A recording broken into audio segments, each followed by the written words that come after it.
वाला रे।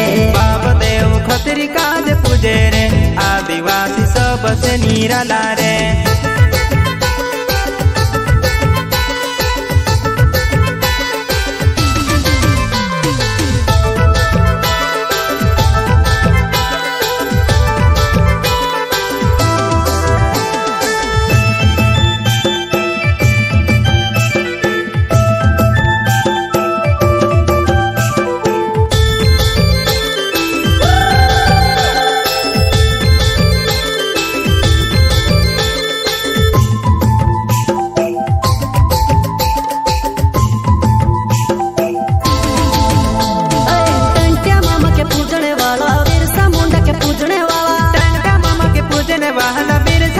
पूजने वाला आदिवासी अमोए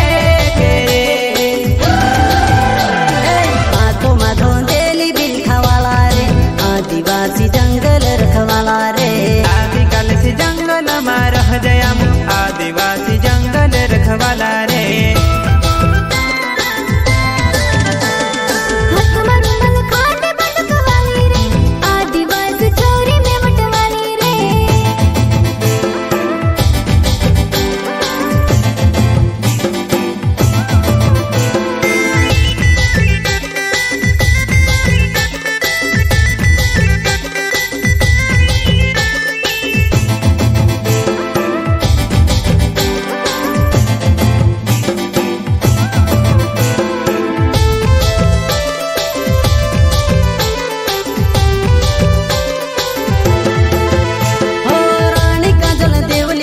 बाबा देव कंसरी माड़ी, रानी काजल देवली माड़ी, बाबा देव कंसरी माड़ी।